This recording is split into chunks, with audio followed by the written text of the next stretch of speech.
बिहार में जमीन सर्वेक्षण का डेडलाइन 31 मार्च 2025 रखा गया था, लेकिन बहुत सारे लोगों ने जमीन सर्वेक्षण के लिए अपना स्वघोषणा प्रमाण पत्र को ऑफलाइन या ऑनलाइन सबमिट नहीं किया है। इसलिए सरकार ने अभी पोर्टल को कुछ समय के लिए खुला रखा है। तो वैसे लोग जिन्होंने अभी तक बिहार में जमीन सर्वेक्षण के लिए ऑनलाइन या ऑफलाइन आवेदन नहीं किया है, आप इस वीडियो को लास्ट तक जरूर देखिए। अगर हम लोग यहाँ न्यूज की बात करें तो यहाँ पर देख पा रहे होंगे नवभारत टाइम्स में 31 मार्च को एक न्यूज आया था कि मंत्री संजय सरावगी ने नहीं बताया कि यह सुविधा कितने दिनों तक जारी रहेगी, लेकिन जिन लोगों का सर्वे किसी कारण से नहीं हो पाया है वे पोर्टल के खुले रहने का लाभ उठा सकते हैं। मंत्री संजय सरावगी ने कहा कि जिन लोगों ने सर्वे का काम नहीं कराया है उन अब 31 मार्च की समय सीमा को कुछ दिनों के लिए आगे बढ़ा दिया जा सकता है। इसका मतलब है कि जिन लोगों ने सर्वे का काम नहीं कराया है उनके लिए 31 मार्च की अंतिम तिथि को कुछ दिनों के लिए बढ़ाया जाना तय है। तो ये सर्वेक्षण की वेबसाइट कब तक ओपन रहेगी, इसकी कोई डेडलाइन या कोई समय सीमा नहीं है। हो सकती है कि ये कल बंद हो जाए और हो सकती है कि ये कुछ दिनों तक चालू रहे। तो ऐसे में अगर आप लोगों ने भी अपना जमीन सर्वेक्षण के लिए आवेदन नहीं किया है तो इस वीडियो को लास्ट तक देख करके जमीन सर्वेक्षण का कैसे फॉर्म भरना है सारी प्रक्रिया को सीख लीजिए। नमस्कार, मैं हरिशंकर, आप देख रहे हैं टेक सफर यूट्यूब चैनल। चलिए करते हैं वीडियो को स्टार्ट। जमीन सर्वेक्षण के लिए स्वघोषणा प्रमाण पत्र अपलोड करने तो सबसे पहले आपको अपने मोबाइल या कंप्यूटर में dlrs.bihar.gov.in वेबसाइट को विजिट करना है। वेबसाइट पे आने के बाद सबसे पहला काम है यहाँ स्वघोषणा हेतु प्रपत्र 2 यहाँ डाउनलोड करें। डाउनलोड वाले आइकन पर अगर आप क्लिक करते हैं तो स्वघोषणा यहाँ पे डाउनलोड होना स्टार्ट हो जाता है। आप इसे डाउनलोड करके क्या करेंगे, प्रिंट आउट कर देंगे। अब इस स्वघोषणा को कैसे फिल करना है आइए मैं वो आपको हिंट दे देता हूँ। यहाँ पे सबसे पहले कहता है राजस्व ग्राम, तो यहाँ पे आपको अपने ग्राम का नाम टाइप कर देना है, यानी कि लिख देना है कलम से ही। थाना नंबर में आप अपने जमीन का थाना संख्या दर्ज करेंगे। फिर आपका जमीन का हल्का नंबर क्या है वो फिल करना है। पुलिस थाना कहाँ पड़ता है वो लिखेंगे। अंचल में आपको अपने अंचल का नाम और जिला में जिला का नाम लिख देना है। अब नीचे देखिए कहता है रैयत का नाम, सह हिस्सेदारों का नाम एवं अंश अगर कोई हो सहित एवं पिता का नाम। तो आपको यहाँ पे जमीन की डिटेल डालनी है जिसमें कि रैयत का नाम डालना है, यानी जिस भी जमीन के सर्वेक्षण के लिए आप ऑनलाइन आवेदन करने जा रहे हैं अगर वो जमीन आपके ही नाम पे है तो सिर्फ आप अपने और अपने पिता का नाम यहाँ पे टाइप करेंगे। लेकिन अगर वो जमीन आपके पूर्वज के नाम पे है, आपके पिता के नाम पे है, तो उसमें जो अन्य हिस्सेदार होंगे जो आपके भाई वगैरह हैं उनके डिटेल्स को भी आप डालेंगे और नीचे में आप पिता का नाम दर्शाते चले जाएंगे। अस्थायी पता में आपको अपना पूरा पता लिख देना है। फिर जमीन का जो खाता संख्या है वो दर्ज करना है, खेसरा संख्या दर्ज करना है और रकबा आपको डेसिमल में यहाँ पे लिख देना है। अब चौहद्दी वाले कॉलम में उत्तर, पूर्व, पश्चिम, दक्षिण में किनका जमीन है वो आप यहाँ पे दर्ज करेंगे।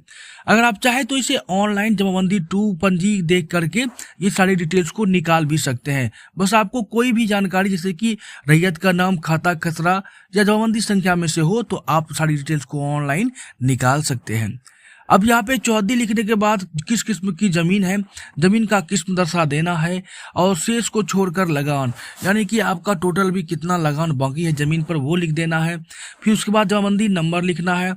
भूमि पे अगर किसी प्रकार का दावा या उत्तराधिकार के लिए, क्रय है या बंदोबस्ती के लिए है या अन्य प्रकार की कोई भी त्रुटि है तो वो आप यहाँ पे टाइप कर देंगे। और अभियुक्ति में अगर कोई हो आपके पास, अगर कुछ डिटेल्स आप दर्शाना चाहते हैं अपने जमीन संबंधित तो वो अभियुक्ति में आप लिखेंगे और नीचे में रैयत का हस्ताक्षर में आप अपना हस्ताक्षर करेंगे या अंगूठा का निशान, मोबाइल नंबर और आधार संख्या दर्ज करेंगे।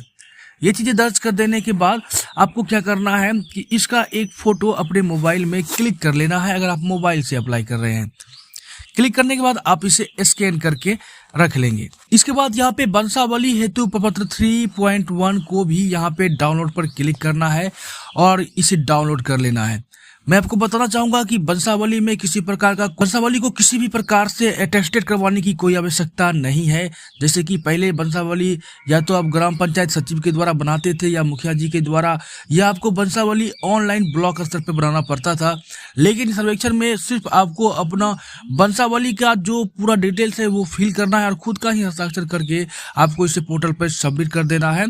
किसी प्रकार का कोई अटेस्टेड नहीं करवाना है।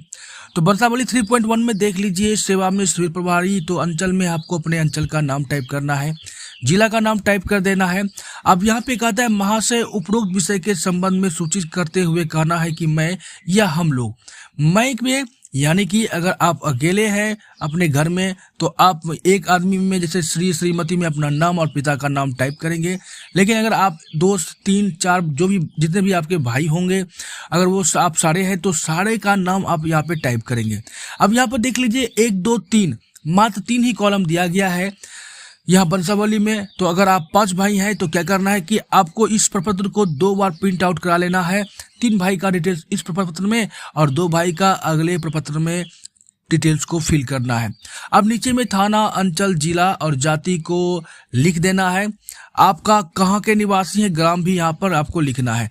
अब कहता है भूमि जिसका विवरण आवेदन के साथ संलग्न प्रपत्र 2 में अंकित है तो अभी उनका नाम टाइप करना है जिनका भी विवरण आपने टाइप किया है। उसके बाद उनके पिता का नाम, ग्राम, राजस्व ग्राम, अंचल, जौंदी क्रमांक संख्या लिख देना है। उसके बाद खतियान संख्या लिख देना है। खेसरा संख्या, रकबा और कितना लगान बाकी है लिख के नीचे विश्वास भाजन में आपको अपना हस्ताक्षर कर देना है। ठीक है। और अगर जितने भी सारे भाइयों का आप डिटेल्स वंशावली में दे रहे हैं सबका हस्ताक्षर आप याचिकाकर्ता में ले लेंगे 1 2 3 4 5 इस तरह से संख्या दर्शाते हुए। और इसका भी क्या करना है कि आपको अपने मोबाइल में एक फोटो क्लिक करके रख लेना है। इस तरह से आपका ये दोनों फॉर्म तैयार हो जाएगा। अब यहाँ पर देखिए स्वघोषणा हेतु प्रपत्र 2 यहाँ से समर्पित करे वाले यहाँ पे देखिए जो सही का निशान आपको दिखाई पड़ रहा है आप इस पर क्लिक करेंगे तो स्वघोषणा और वंशावली समर्पित करने का एक पेज ओपन हो जाता है। सबसे पहले आप अपने जिला को लिस्ट में से सिलेक्ट करेंगे और गो पर क्लिक कर देंगे। गो करने के बाद यहाँ पर देख लीजिए अभी वेबसाइट काम कर रहा है, कहीं कोई परेशानी नहीं है। अब यहाँ पे सबसे पहले आपको नेम में नाम पूरा का पूरा नाम लिख देना है अपना। जो भी आवेदन करता है वो अपना नाम लिखेंगे। स्टेट आपका सिलेक्ट रहेगा। डिस्ट्रिक्ट पर क्लिक करके आप अपने डिस्ट्रिक्ट को सिलेक्ट करेंगे। 10 अंकों का आपको यहाँ पे अपना मोबाइल नंबर दर्ज कर देना है। फिर नीचे आपको अपना आधार संख्या दर्ज करना है। ईमेल आईडी ऑप्शनल है, आप चाहे तो डाल दे अन्यथा की स्थिति में आप इसे छोड़ दे। अब फिर यहाँ पे आपको वेरीफाई मोबाइल पर क्लिक कर देना है। जैसे ही आप वेरीफाई पर क्लिक करते हैं तो आपके मोबाइल पर एक ओटीपी आ जाती है। ओटीपी दर्ज करके आपको वेरीफाई ओटीपी पर क्लिक करना है। अब आपका ओटीपी जैसे वेरीफाई होगा तो आपको आगे में फिल द डिटेल्स हियर का एक नया फॉर्म ओपन होगा। सबसे पहले डिस्ट्रिक्ट पर क्लिक करेंगे और डिस्ट्रिक्ट को सिलेक्ट करेंगे। डिस्ट्रिक्ट सेलेक्ट करने के बाद सर्कल पर क्लिक करना है और आपको अपने सर्कल को लिस्ट में से सिलेक्ट कर लेना है। अब यहाँ पे मौजा कहता है तो मौजा पर क्लिक करना है। आपका जमीन किस मौजा में है आप उसे सिलेक्ट करेंगे। मौजा सेलेक्ट करने के बाद यहाँ पे सिलेक्ट योर शिविर या कैंप ऑटोमेटिक आपका सिलेक्ट हो जाएगा। अब यहाँ पे क्या आता है कि एक समय में केवल एक खाता खेसरा दर्ज किया जाएगा। पहली प्रविष्टि के बाद एक से अधिक खाता जोड़ने के लिए वो चलिए मैं आपको आगे बता देता हूँ, इसको पढ़ने की कोई आवश्यकता नहीं है। अब यहाँ पर देखिए जिस भी जमीन का आप सर्वेक्षण कराना चाहते हैं उसका यहाँ पे खाता संख्या दर्ज करना है, खेसरा संख्या दर्ज करना है और होल्डर यानी कि जिनके नाम पे जमीन है उनका डिटेल्स यहाँ पर दर्ज कर देना है। डिटेल्स दर्ज करने के बाद ऐड मोर होल्डर पर आपको क्लिक करना है। तो यहाँ पे देखिए जो भी आपने पहले डिटेल्स डाला उनका नाम नीचे देखिए आ चुका है। अब सेकेंड होल्डर का नाम, अगर एक ही जमीन में आप 4 होल्डर्स हैं, जमीन में 4 हिस्सेदार हैं तो यहाँ पे चौथे हिस्सेदारों का भी नाम आपको यहाँ पे दर्ज करना होता है। तो पहले हिस्सेदार का नाम दर्ज कर दिया गया। अब यहाँ पे हम दूसरे हिस्सेदार का नाम यहाँ पर लिख दिए हैं। ऐड मोर होल्डर्स पर क्लिक करने के बाद यहाँ पे देख लीजिए दूसरे हिस्सेदार के भी नाम दर्ज हो चुका है।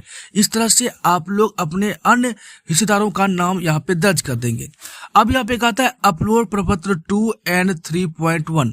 तो आपको ये दोनों प्रपत्र एक साथ अपलोड करना है, दोनों को, तो वंशावली भी और शपथ पत्र भी। तो दोनों को जो आपने अपने मोबाइल में स्कैन करके रखा हुआ है उसको मर्ज कर लीजिए। फोटो मर्ज करने के लिए मैं यहाँ पे बता देता हूँ कि ये एक वेबसाइट है bigpdf.11john.com, इसकी लिंक मैं दे दूंगा।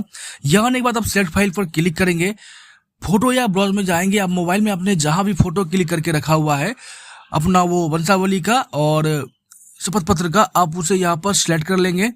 सिलेक्ट करने के बाद यहाँ देखिए नीचे में आपको मर्ज फाइल्स मिलेगा, आप इस पर क्लिक करेंगे। यहाँ देखिए मर्जिंग फाइल।